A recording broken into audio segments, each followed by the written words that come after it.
Assalamualaikum warahmatullahi wabarakatuh. Hai sahabat Basnas, ketemu lagi sama gua Agung Sugeng Pramono di Basnas Podcast. Kalau hari sebelumnya kita bahas berbagai masalah yang ada di Indonesia, ini konteksnya hari ini juga kita masih bahas yang sama, berbagai masalah yang ada di Indonesia.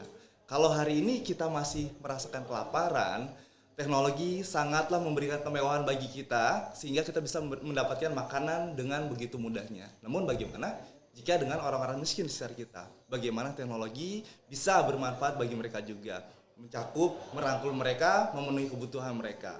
Sekarang kita sudah bersama dengan narasumber kita, para inspirator yang begitu hebat. Ada Kak Tita dan juga ada Bu Tati. Hai Kak Tita, hai Kak Tati.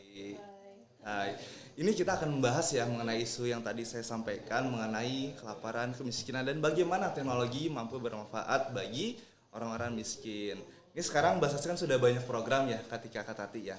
Ini kenapa sih kita buat program yang mungkin nanti akan ada program-program baru juga ya?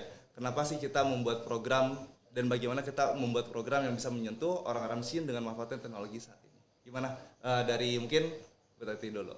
Oke, ya terima kasih Mas Agung. Ya, kita harus menggugah ya kondisi kemiskinan yang ada di Indonesia. Kita masih di angka 29,6 juta. Insyaallah. Kemiskinan yang ada di Indonesia ini harus banyak orang yang terlibat dalam pengentasan kemiskinan ini. Nah, tadi Mas Agung udah prolog ya tentang masalah kelaparan. Ya, tentu ini adalah sebuah kebutuhan dari para fakir miskin kita.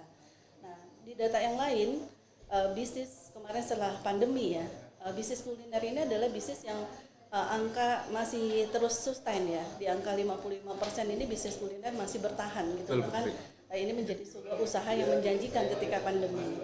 Kemudian di potensi yang lain kita pun juga dihadapkan banyak hal ya, jaringan-jaringan sosial yang perlu kita rangkul begitu ya. Nah, dan disitulah kita akan mencoba untuk menjembatani permasalahan dan potensi ini menjadi sebuah alat ya, bagaimana kita menjembatani potensi tadi dengan kebutuhan masyarakat. Wow, jadi ada potensi dari makanan-makanan atau UMKM atau mungkin dari yang lain-lain yang mitra-mitra lain dari Basnas, kita jembatani sehingga bisa merangkul dari kemiskinan yang ada di Indonesia. Oh ya, tambah satu lagi tadi ya, Global Hunger Index di dunia, kita tuh masih peringkat di Indonesia tuh 77 dari 121 negara. Wah, terbelakang sekali ya Bu. Nah itu menjadi tantangan buat kita. Oke, jadi kalau secara bisa dibilang secara konkretnya program apa nih Kak Tita yang mau kita bangun untuk merangkul atau menjembatani para orang-orang miskin atau duafa itu tadi? Ya, jadi program yang akan kita buat ini sebenarnya biasanya sudah punya ya, program namanya Bank Makanan. Cuma saat ini gimana kita mengakselerasi program ini, kemudian kita memanfaatkan teknologi gitu ya, agar nanti sebaran makanan-makanan ini menjadi lebih luas lagi. Lalu apa sih yang kita lakukan gitu ya? Yang kita lakukan, kita ada makanan-makanan lebih dari hotel-hotel misalnya, dari restoran, dari kafe gitu ya. Nanti kita akan memobilisasi gitu ya makanan-makanan ini ke orang-orang yang memang membutuhkan makanan tapi mereka tidak punya kemampuan untuk membeli. Nanti siapa yang akan kita ajak untuk kolaborasi gitu ya. Nanti Basnas akan mencoba untuk berkolaborasi dengan masjid-masjid gitu ya. Jadi nanti masjid ini yang akan memobilisasi makanan-makanan tadi gitu dari restoran-restoran, misalnya di kelebihan-kelebihan makanan yang masih layak konsumsi, itu nanti akan didistribusikan melalui masjid. Masjid inilah nanti yang akan mendistribusikan kembali kepada warga-warga yang ada di sekitar wilayah masjid itu. Gitu. Ini misalnya banyak masjid yang ada di Indonesia atau misalnya Jawa dan sekitarnya, bagaimana sih kemudahan mereka misalnya? Kan makanan begitu banyak ya. Tadi mitra Basnas juga begitu banyak dari hotel, kafe ataupun segala macam, bahkan dari UMKM. Bagaimana masjid bisa mendapatkan dari makan-makanan itu? Kan kalau sebelumnya saya ketahui bahwa Bank Makanan kan memberikan langsung ya. Bank Makanan datang langsung hadir di masjid-masjid memberikan makanan kepada jamaah-jemaah atau orang miskin yang ada di masjid itu. Kalau sekarang gimana nih konkretnya program Basnas itu sendiri? Jadi nanti kita akan coba kolaborasi gitu ya. Kolaborasi ya dengan Kak Tita ya? startup ya. Karena memang ketika kita membangun IT sendiri, mungkin effort yang kita berikan itu jauh lebih banyak gitu ya. Betul. Baik itu dari segi biaya maupun dari segi SDM-nya.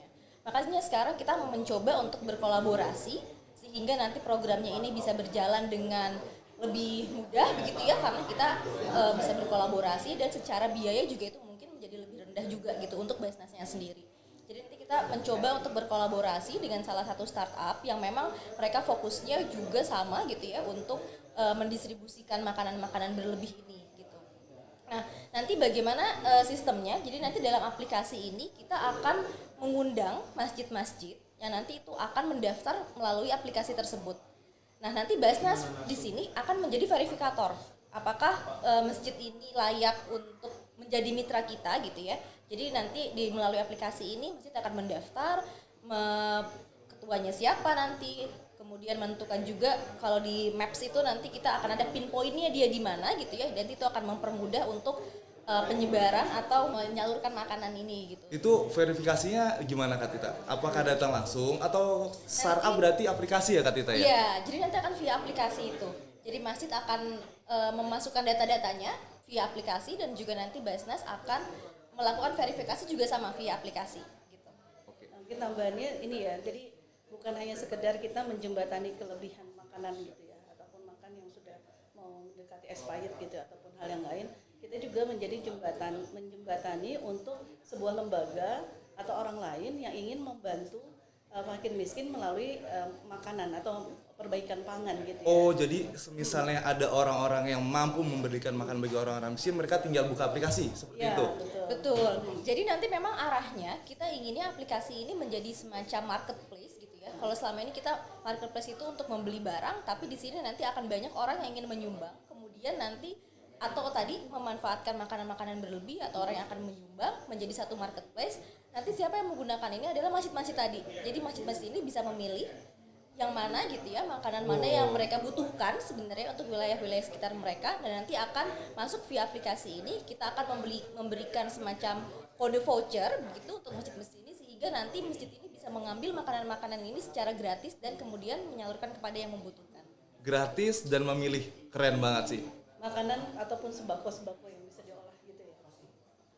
Oke, jadi kan kita sudah mau berkolaborasi. Kita mau membangun aplikasi marketplace yang bisa bilang keren banget. Dan orang-orang baik itu Basnas, LAS, komunitas, ataupun pribadi yang pengen bergabung untuk menyalurkan bantuan bisa melalui aplikasi itu. Dan kita juga sudah mendata masjid-masjid yang mampu menyalurkan itu kepada orang-orang miskin di sekitarnya Kak Tita ya. Oke, itu kan udah keren banget. Ya, tapi bisa dibilang pasti ada kan sensitivitas dari biaya-biaya yang timbul nih. Walaupun kita kolaborasi, bisa mungkin dijelasin Bu Tati ya, besarnya biaya kita buat kolaborasi untuk membangun program ini, bisa dijelasin juga mungkin programnya namanya apa? Silakan Bu Tati. Oke, ya kita nanti aplikasi namanya Foodlink. Foodlink ya? Foodlink ya, sebagaimana link tadi kan menjaring, membuat jaringan semua untuk perbaikan pangan di Indonesia ini untuk para fakir miskin. Ya, nanti pilot project kita mungkin di titik Jawa, Pulau Jawa, kita mulai mungkin dari titik Jawa Barat dulu begitu ya. Ya estimasi biayanya sekitar 2 miliar ya. 2 miliar? Ya, tentu pasti efek importnya akan besar ya dalam pengentasan kemiskinan khususnya memperbaiki pangan. Kerennya nih aplikasi yang bisa dibilang kita bisa sebutkan Foodlink ya, Foodlink. Jadi kalau orang-orang kaya yang mampu, kita udah biasa pakai Grab, Gojek ataupun aplikasi lainnya, sekarang kita menyediakan ya, Basnas menyediakan Foodlink yang akan membantu ketersediaan pangan dengan mudah bagi orang-orang miskin melalui masjid-masjid yang ada di sekitarnya. Keren banget. Makasih banyak Bu Tati, Mbak Tita. Tentunya Basnas memiliki program yang begitu hebat ya. Dan semoga Bu Tati, Mbak Tita juga sukses di program dari Foodlink-nya ini. Terima kasih banyak. Ketemu lagi dengan kita. Assalamualaikum warahmatullahi wabarakatuh.